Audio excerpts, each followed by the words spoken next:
Now we're going to focus on solving for the final variable for projectile motion, which is our max height. Now our max height is a distance in the y direction.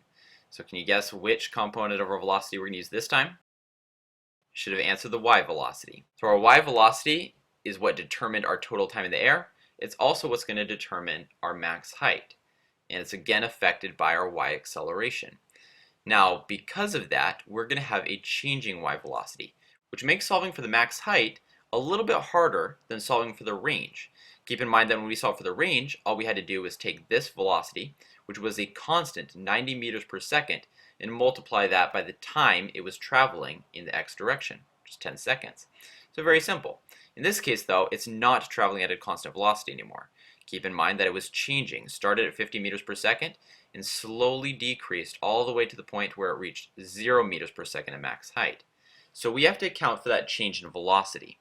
And there are two ways you can do this. One way, you can use that really complicated equation, x equals 1/2 at squared plus velocity initial times time plus the displacement initial.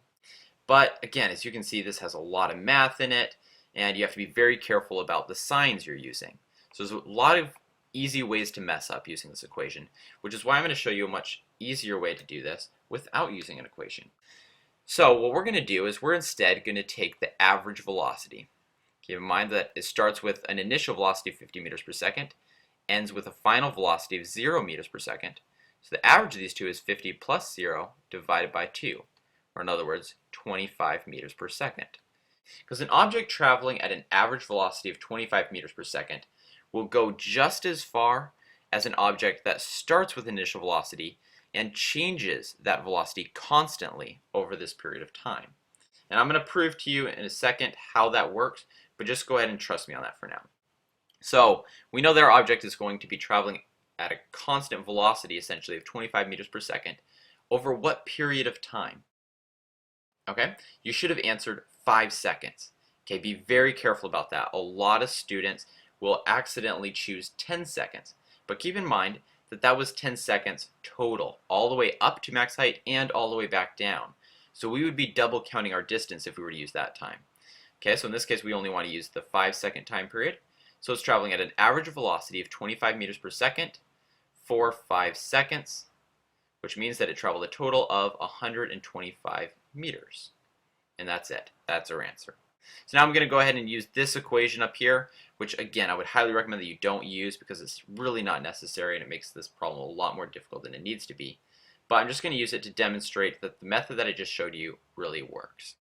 So we're going to start solving for x using 1/2 of our acceleration. Keep in mind that our acceleration is acting in the downwards direction, so we have to use -10. Okay, that's the first thing that a lot of students mess up on, and one of the big ways you can go wrong with this equation. Again, we got to choose the 5-second time period because it's taking 5 seconds to get up, square it, add to that our initial velocity, which was 50 meters per second, times the time period, and then there's no initial displacement, so we're not going to have to worry about that. It would be plus 0. So we're now going to solve for our math. So 5 squared is 25. 25 times -10 is going to be -250 divided by 2. It's going to give us -125. -125 plus 50 times 5, which is 250, gives us positive 125 meters. And there you go. So you can see that the answers do match. The method does work, so I would highly suggest that you follow this method for solving for the max height. So there you go.